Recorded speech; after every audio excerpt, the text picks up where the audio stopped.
नारायण नारायण। नारायण नारायण। तो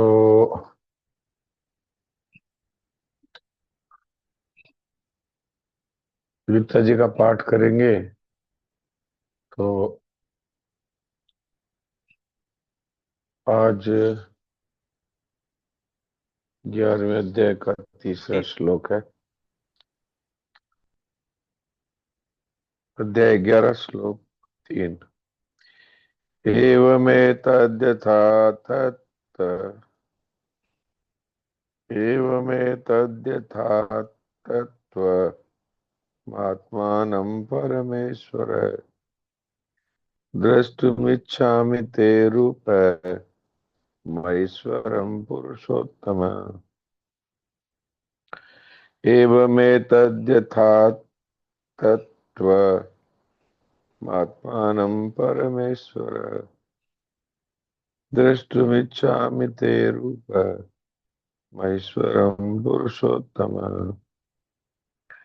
हे पुरुषोत्तम, आप अपने आप को जैसा कहते हैं वह वास्तव में ऐसा ही है।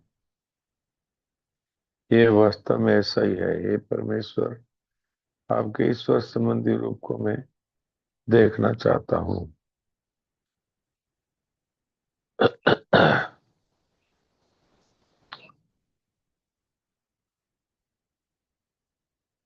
हाँ सविता जी बोलिए।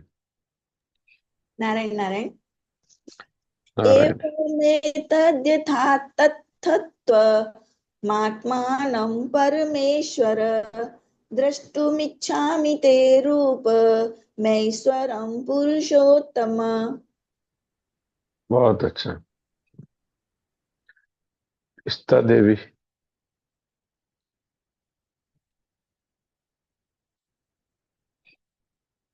नारायण नारायण जी महाराज जी। नारायण। श्लोक नंबर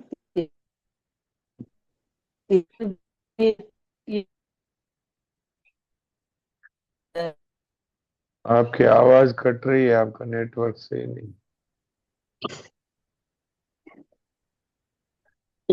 मेतद यथा तत्तमात्मानं परमेश्वर दृष्टुमिच्छामि ते रूप महेश्वरं पुरुषोत्तम। ठीक। अब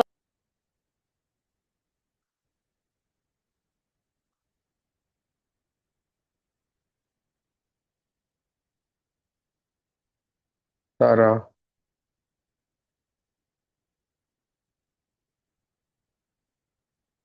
प्रणाम डॉक्टर साहब।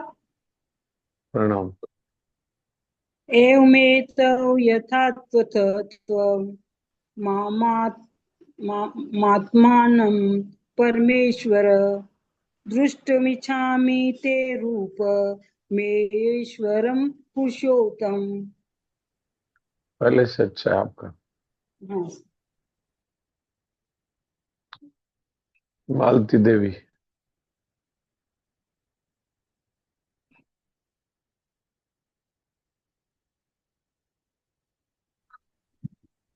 राम राम। राम राम। राम राम जी। एवं तथा तौमात्मं परमेश्वरं द्रष्टुमिच्छामि ते रूप महेश्वरं पुरुषोत्तमम्। सोन जी। राम राम जी से। राम राम। एवमेतद्यथा तत्त्वमात्मानं परमेश्वर द्रष्टुमिच्छामि ते रूपमैश्वरं पुरुषोत्तम। बहुत अच्छा। नारायण। रेखा। राम राम प्रणाम जी सर। राम राम। एवमेतद्यथा तत्त्वमात्मानं परमेश्वरं द्रष्टुमिच्छामि ते रूप महेश्वरं पुरुषोत्तम। नारायण नारायण। जय श्री खत्री।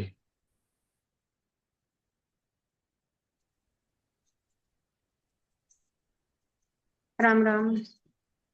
राम राम। एवमेतद् यथार्थ त्वमात्मानं परमेश्वर द्रष्टुमिच्छामि ते रूपमैश्वरं पुरुषोत्तमम्। नारायण नारायण।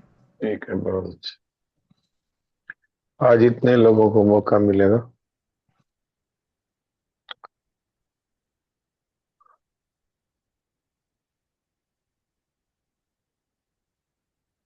आज शनिवार है तो देवकी जी साधक संजीवनी पढ़ेंगे।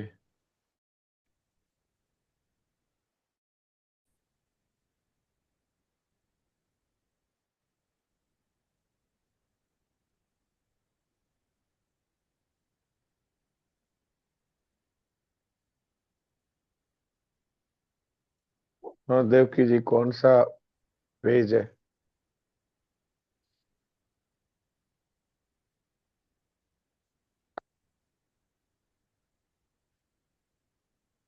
कौन सा श्लोक है?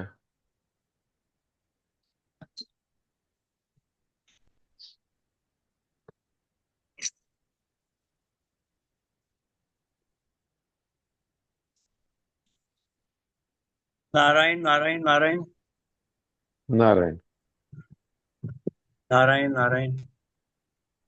नारायण नारायण बोलिए। आवाज नहीं आ रही क्या? आ रही है।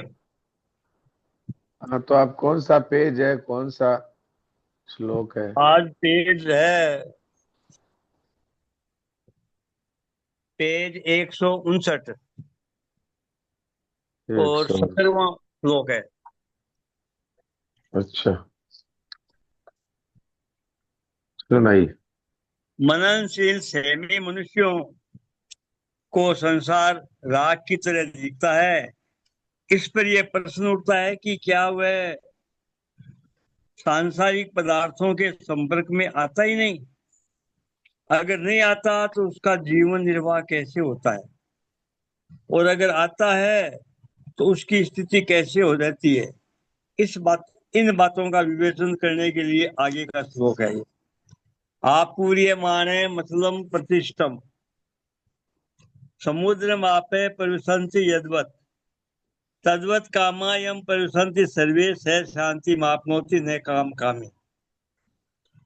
जैसे संपूर्ण नदियों का जल चारों ओर से जल द्वारा परिपूर्ण समुद्र में आकर मिलता है, समुद्र अपनी मर्यादा में अचल स्थित रहता है, ऐसे ही संपूर्ण भोग पदार्थ जिस सेमी मनुष्यों को विकार उत्पन्न किए बिना ही प्राप्त होते हैं, वही मनुष्य परम शांति को प्राप्त होता है, भोगों की कामना वाला नहीं। पढ़िए, व्याख्या पढ़िए। हाँ, व्याख्या में ये व्याख्या तो हो गई थी, परिशिष्ट भाव रह गया था।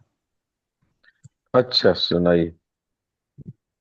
परिशिष्ट भाव अपनी कामना के कारण ही ये संसार जड़ दिखता है। वास्तव में तो ये चिन्मय परमात्मा ही है। वासुदेव सर्वम सत्सचाहम अर्जुन है। अतः जब मनुष्य कामना रहित हो जाता है, तब उससे सभी वस्तुएं प्रसन्न हो जाती है। वस्तुओं के प्रसन्न होने की पहचान यह है कि वह निष्काम महापुरुषों के पास आवश्यक वस्तुएं अपने आप आने लगती है। उसके पास आकर के सफल होने के लिए वस्तुएं लालायित रहती है, परंतु कामना न रहने के कारण वस्तुओं के प्राप्त होने पर अथवा न होने पर भी उसके भीतर कोई विकार उत्पन्न नहीं होता, हर्ष आदि विकार उत्पन्न नहीं होता। उसकी दृष्टि में वस्तुओं का तो कोई मूल्य यानी कि महत्व है ही नहीं। इसके विपरीत कामना वाले मनुष्यों को वस्तुएं प्राप्त हो अथवा न हो, उसके भीतर सदा अशांति बनी रहती है। हाँ, ये श्लोक है 70वां। इसमें ये बात बताई है हाँ कि महात्मा पुरुष जो है वो संसार के भोगों में फंसे हुए लोगों को और संसार के पदार्थों को कोई महत्व नहीं देते। उनकी दृष्टि में ये पूरा संसार जो भोग और ऐश्वर्य में डूबा रहता है, ये उस महात्मा की दृष्टि में रात है, रात। अर्थात इसकी कोई कीमत नहीं, अंधेरा है पूरा। तो शंका उठती है कि क्या महात्मा पुरुष है वो सांसारिक पदार्थों के संपर्क में आता ही नहीं? और अगर नहीं आता है तो उसको खाना है, पीना है, सोना है, उठना है, बैठना है, ये सब कैसे होता है? उसका जीवन संसार के संपर्क में नहीं रहेगा तो उसका जीवन कैसे चलेगा? तो वो जंगल में चला जाता है, तो जंगल भी तो संसार ही है। वहां जाकर के भी तो कोई कुटिया में रहता है तो वो भी संसार है। वहां पर पलंग नहीं है तो जमीन है, उस जमीन पे कपड़ा बिछा के सोता है तो वो भी संसार ही है। और सब कुछ छोड़ दिया पर शरीर उसके साथ है तो संसार ही है। तो शरीर का निर्वाह कैसे होता है जब वो संसार के संपर्क में ही नहीं आता? अगर जंगल में रहता है तो भी भिक्षा मांग कर लाने के लिए तो आएगा ही बस्ती में।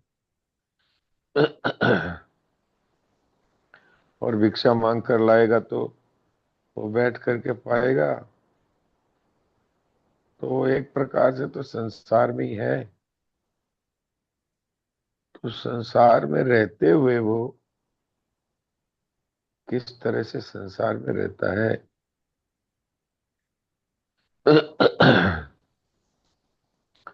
तो भगवान कहते हैं कि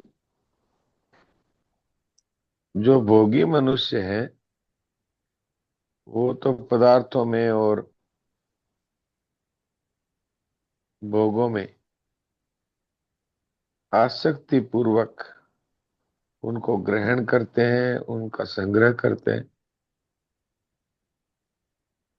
लेकिन जो महात्मा पुरुष हैं उनके पास बिना मांगे ही मनुष्य, त्यागी पुरुष को बिना मांगे ही चीजें देते हैं लोग। हमारा भी अनुभव है कि हम किसको देते हैं दान। दान उसको देते हैं जो महात्मा है, जो मांगता नहीं। जैसे हम ऋषिकेश हरिद्वार जाते हैं तो वहां पर भिखारी लोग लाइन लगाकर बैठे रहते हैं। तो उसमें जो भिखारी भाई साहब मेरे को दो, माता जी मेरे को दो, ऐसे चिल्लाते हैं, उनकी तरफ नहीं जाते। जो शांतिपूर्वक बैठे हैं उनको देते हैं। घर में भी जो ज्यादा मांगने वाला बच्चा है उसको नहीं देते, जो मांगता नहीं उसको देते हैं। तो जो भोगी मनुष्य हैं उनके पास में भोग्य पदार्थ हैं वो बड़ी मुश्किल से आते हैं। और जो भोग और संग्रह नहीं चाहते उनके पास आने के लिए वस्तुएं लालायित रहती है।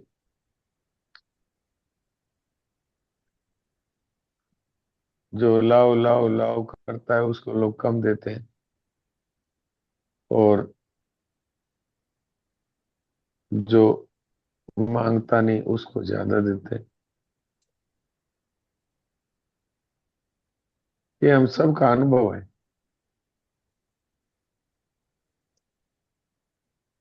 तो हमको ये सोचना चाहिए कि मांगने का क्या फायदा है। मांगना तो मनुष्य को पतन की तरफ ले जाता है। लेकिन जो महात्मा पुरुष है उसके पास वस्तुएं वैसे ही आती है जैसे समुद्र में नदियां आकर गिरती है। समुद्र मांगता नहीं है, लेकिन उसके पास सारी नदियां आकर गिरती है, और न तो वो उफान पर आता है और न कभी सूखता है। अर्थात उसमें महात्मा पुरुष में न तो हर्षित होता है चीजें मिलने से, न मिलने से वो नाराज होता है, दुखी होता है। समुद्र की तरह वो विकार रहित रहता है। बहुत सारी नदियां आ जाए तो वो उफणता नहीं। कोई भी नदी नहीं आए तो उसमें जल की कमी नहीं होती। तो अपनी कामना है वही मनुष्य का पतन करती है। महात्मा की दृष्टि में ये सारा संसार एक चिन्मय परमात्मा ही है, वासुदेव सर्वम। पर ये वासुदेव का दर्शन कब होता है? जब वो कामना रहित हो जाता है। जब तक कामना रहती है तब तक स्त्री दिखेगी, धन दिखेगा, पुरुष दिखेगा, मान बढ़ाई अच्छी लगेगी, यानी जो संसार असत है वही बढ़िया लगेगा। इससे क्या सिद्ध हुआ? इससे ये बात सिद्ध हुई कि है तो परमात्मा, लेकिन जो भोगी है, कामना युक्त है, आसक्त मनुष्य है, उनको ये संसार भोग पदार्थों के रूप में दिखता है भगवान ही, और उनको ये संसार है वो भोगने की वस्तु दिखती है। और कामना जो रहता है जिनके मन में, वो हर समय अशांत रहते हैं। वस्तु मिल जाए तो भी, वस्तु न मिले तो भी।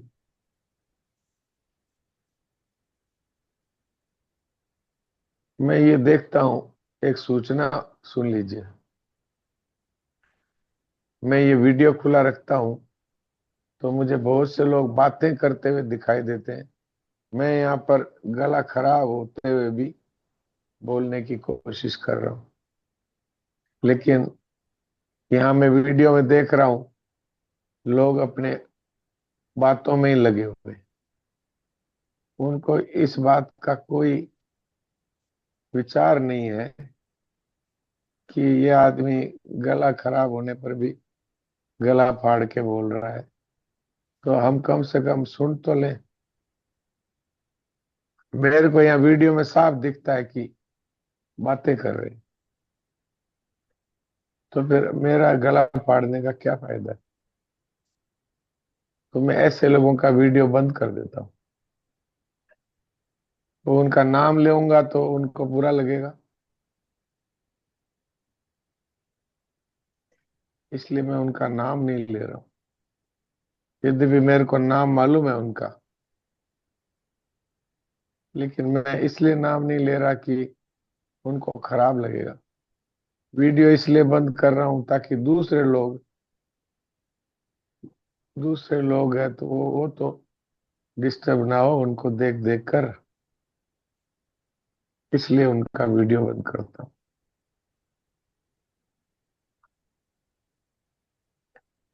मेरी बात भी नहीं सुन रहे हैं वो, इसलिए वो अभी भी बातों में मशगूल है। वो निर्विकार मुझे है सर। मुझे बड़ा दुख होता है वो कि असंग हो गए हैं। मैं क्यों गला फाड़ रहा हूँ, जब वो लोग सुनने के लिए उनको रुचि नहीं है, तो मैं गला क्यों फाड़ रहा हूँ। पर फिर ये सोचता हूँ, कर्मण्येवाधिकारस्ते मा फलेषु कदाचन। अपने अपना काम करते रहो, कोई सुने तो अच्छा, कोई न सुने तो अच्छा। उनकी इतनी बड़ी मानता है कि वो आते तो हैं कम से कम, लेकिन यहाँ आकर के भी वो बातें लगे रहे, तो कम से कम वीडियो ही बंद कर दो भाई, जो दूसरों पर तो बुरा असर ना पड़े। अब मैं किससे कहूँ? अब सत्संगी भाई बहन है, उनकी भी ये दशा है, तो और किसी से तो क्या कहें। नारायण नारायण नारायण। सबसे हाथ जोड़कर ये प्रार्थना है कि 40 मिनट का ये समय है, कम से कम 40 मिनट तो भगवान के लिए, भगवान की बातों के लिए दे दें, तो मैं उनकी बड़ी कृपा मानूंगा। इसलिए मैंने वीडियो बीच में बंद कर दिया था। तो बंद कर दिया था तो खास तौर से हमारी बहनें वो बहुत ज्यादा दुखी हो गई। आज तो सीता भाई है कि नहीं दिख नहीं रही है, उन्होंने मेरे को रो रो करके कहा कि आप वीडियो तो चालू रखो। मैंने कहा कि जब लोग सुनना उनको चाहिए ही नहीं, तो कम से कम दूसरों पर बुरा प्रभाव तो न पड़े। हमारी दोस्त दृष्टि होती है, वो बातें करते रहते हैं, मैं यहाँ पर बोलता रहता हूँ, तो दोस्त दृष्टि होती है कि देखो। इसलिए मैं सोचता हूँ अंधेरे में चाहे वो बातें करें चाहे कुछ करें, इसलिए मैं उनके वीडियो में अंधेरा कर देता हूँ। तो क्या करें? तारा देवी क्या कहना चाहती है? बोलिए तारा सॉरी देवी, कुछ दासा, बोल। गलती हो गई, माफ माफ कर दो। आज आज बाहर से आई थी ना, आज ऋषिकेश से हफ्ते पर से, तो ये बीच में बच्चे कुछ पूछने लगे, मैं इनको जवाब देने लग गई, बाहर बैठ गई जो। सॉरी, अब देखिए नहीं आप, बैठूंगी। आपसे ये प्रार्थना है कि आप ये वीडियो अपना बंद कर दिया करें। फिर आप हाँ चाहे डॉक्टर बातें साहब। करें, चाहे फिर आप, नहीं डॉक्टर साहब, बातें नहीं चाहे करनी है। आप रसोई करें, नहीं चाहे नहीं, आप फिर नहीं घर करूंगी। का काम करें, हमको कोई दिक्कत नहीं है। नहीं डॉक्टर साहब, नहीं नहीं। लेकिन दूसरों के ऊपर बुरा प्रभाव पड़ता है कि ये देखो कैसे सत्संगी है, हाँ डॉक्टर साहब। इधर ये हाँ डॉक्टर आपका साहब। खराब होने पर भी हाँ गफा डॉक्टर रहे हैं, साहब, और उधर ये मेरा अपनी वीडियो बातों चालू में कर देना, लगे मैं रहे। नहीं करूंगी डॉक्टर साहब अब। वीडियो चालू कर नहीं, देना डॉक्टर साहब। मैं तो अपना वीडियो और सबका ही वीडियो बंद करने की सोच रहा हूँ नहीं डॉक्टर कि साहब। अपने को तो बातें सुननी है, अपने को चेहरा थोड़ी देखना। नहीं डॉक्टर साहब, चेहरा देखना और आपको, दूसरों हमें दर्शन करने हैं आपके। और दूसरों के दोष देखने से अपराध होता है। अब कोई दोष करता है तो वो अपनी भुगते भाई, हम क्यों देखें उनके दोष? हाँ डॉक्टर साहब। सिर्फ आप ही नहीं है, और भी हैं। हाँ डॉक्टर। आपने तो बोल दिया, और दूसरे भी मुझे दिखते हैं जो बातें कर रहे हैं, यहाँ सत्संग चल रहा है, तो नहीं कम डॉक्टर, से मैं नहीं करूंगी डॉक्टर साहब, मैं कभी करती नहीं हूँ। आज कोई बाहर से आई थी ना, तो बीच में बतला लिया बच्चों ने। मैं अब नाम नहीं नहीं करूंगी। लेना चाहता था, लेकिन आपने खुद ही कह दिया। और भी बहनें हैं जो इस तरह कर रही हैं, तो हाँ फिर डॉक्टर मैं अब साहब, क्या करूं? नहीं होगा, अब नहीं होगी गलती डॉक्टर साहब। चलिए, बहुत अच्छी बात। तो हमारे तो वासुदेव सर्वम की बात चल रही थी, तो हम तो यही मानना हाँ चाहिए ठाकुर जी ये लीला कर रहे हैं, और क्या।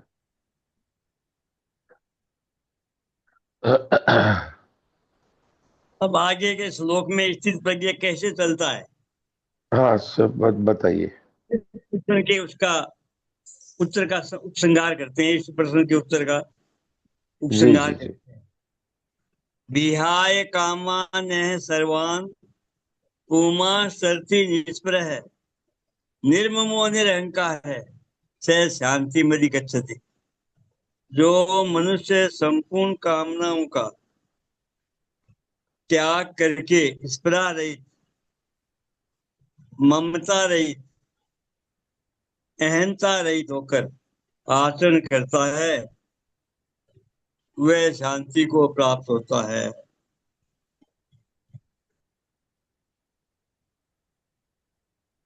तो एक कामनाओं के त्याग की बात कह रहे हैं भगवान। कि ये होना चाहिए, ये नहीं होना चाहिए, इस तरह की कामना का पूरी तरह से त्याग कर देता है। इतना ही नहीं, वो स्प्रिया का भी त्याग कर देता है। स्प्रिया का मतलब होता है कि रोटी मिलनी चाहिए चाहे सूखी मिले, कपड़ा मिलना चाहिए चाहे मोटा ही मिले, मकान मिलना चाहिए चाहे भले ही कच्चा ही हो। इस तरह जीवन निर्वाह की इच्छा रखना है, इसका नाम है स्पृहा। ये है तो कामना का ही एक रूप, पर ये सूक्ष्म रूप है। बहुत से लोग कहते हैं कि कम से कम हमको इतना तो दे दो कि जिससे भूखा नहीं रहूं। तो ये भी वास्तव में इच्छा ही है, कामना ही है, क्योंकि भगवान के हम बेटा बेटी हैं।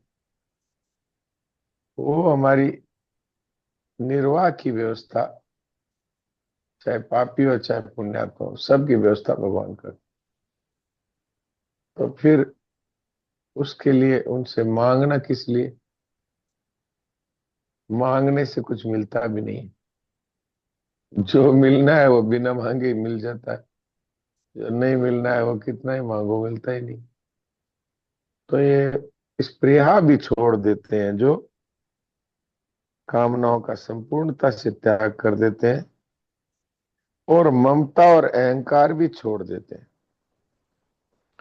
ममता क्या है कि ये शरीर मेरा है, ये मकान मेरा है, ये परिवार मेरा है, ये ममता है। तो ममता का फायदा कुछ भी नहीं है। शरीर मेरा मानते रहो फिर भी बीमार हो जाता है, और तो और मर भी जाता है। मकान मेरा मानते रहो फिर भी मकान भूकंप आए तो गिर जाता है हमारे सामने ही। और बरसात तेज आ जाए तो दरारें पड़ जाती है। तो धन है वो है, लेकिन चोर ले जाते हैं, घाटा लग जाता है, धन चला जाता है। फायदा कुछ नहीं है मेरा मानने से। मेरा मानने से अशांति होती है। मेरा मानने वाला हर समय डरता रहता है, उसको डर लगा रहता है, कोई बड़ी बीमारी तो नहीं हो जाएगी, कोई धन चला तो नहीं जाएगा, कहीं परिवार के सदस्यों की मौत तो नहीं हो जाएगी, कहीं कोई एक्सीडेंट तो नहीं हो जाएगा। ममता वाला मनुष्य हर समय भयभीत रहता है, और शरीर को मेरा मेरा कहते इतना पागल हो जाता है कि फिर मैं शरीर हूं ये मानने लगता है। आप देख लो, पहले ममता करता है और फिर इतना पागल हो जाता है कि कह देता है ये आडमास चमड़ी मलमूत्र का तेला यही मैं हूं। एक बड़ी सिंपल सी बात है, आप लोग थोड़ा विचार करें। हम जिसको मेरा कहते हैं वो हमसे अलग होता है, ये बात तो सबके दिमाग में आनी चाहिए ना। अगर मैं कहता हूं ये कुर्सी मेरी है, तो कुर्सी मुझसे अलग है कि तभी तो कह रहा हूं। मेरा कहने का मतलब है जिसको मैं अंगुली के निर्देश से कह सकता हूं ये मकान, जिसको ये कहता हूं उसको मैं कैसे कह सकता हूं? मैं मकान ऐसा बोल दूंगा मैं? लोग कहेंगे ये बड़ा पागल है। लेकिन हम सब भी पागल हो गए। ये शरीर कहते हैं और फिर कहते हैं मैं शरीर। ये हाथ, ये पांव, ये आंखें, ये नाक, ये कहते कहते ये सब मिलते ही ये मैं। तो आंख नाक कान सब ये है, और ये सबको मिला दो तो मैं हो गया। थोड़ा सोचना चाहिए। जिसको ये कहते हैं उसको मैं कहने वाले को पागल कहते हैं, पागल। आप कल घर से बाहर निकल के बोलना मैं मकान, ऐसा बोलना। आपके घर वाले या आपको ले जाके पागल खाने में भर्ती करा देंगे। लेकिन हम तो यही कर रहे हैं, ये को मैं कह रहे। इसलिए यहां पर कहा अहंकार रहित होना, अर्थात जो हमसे बिछड़ने वाला है, जो हमसे अलग है, जिसको हम ये करके बोलते हैं, वो मैं नहीं हो सकता। इसलिए वास्तव में मैं नाम की कोई चीज है ही नहीं। ये बात आपको समझ में आती है? किसी को समझ में नहीं आती हो तो वो हाथ खड़ा करे। और अगर समझ में आ गई तो आज के बाद ये को मैं मत कहिए बस। और फिर देखो आपकी क्या स्थिति होती है। निर्ममो निरहंकार ऐसे शांति मद गच्छति। इसने कह दिया मेरा कुछ नहीं, मैं कुछ नहीं, उसी समय वो परमात्मा को प्राप्त होता है। यहाँ शांति का अर्थ है परमात्मा। और इस स्थिति को भगवान अगले श्लोक में कह रहे हैं, ये ब्रह्म की स्थिति है। ब्रह्म ऐसा ब्रह्म स्थिति पार्थ है नहीं नाम प्राप्य विमोहयति। जिसको ये बात अनुभव में आ गई वो ब्रह्मवेत्ता है, ब्रह्मवेत्ता है, वो ब्रह्म को प्राप्त हो जाता है। ऐसा ब्रह्म स्थिति पार्थ है नहीं नाम प्राप्य विमोहयति। इस स्थिति को जिसने प्राप्त कर लिया वो फिर मोहित नहीं होता, न उसका जन्म होता है, न उसकी मृत्यु होती है, अमर हो जाता है। मृत्यु तो शरीर की होगी, उसकी क्या होगी? तो वो तो अमर हो गया जीते जी। उसी को जीवन मुक्त कहते हैं, उसी को महात्मा कहते हैं। और भगवान कहते हैं अगर मरने से पहले भी उसकी ये स्थिति हो गई तो वो निर्वाण ब्रह्म को प्राप्त हो जाता है। तो आप कहेंगे मरने से पहले कैसे होगी? अरे एक क्षण के बाद हम मर जाएंगे तो मरने से पहले ही है।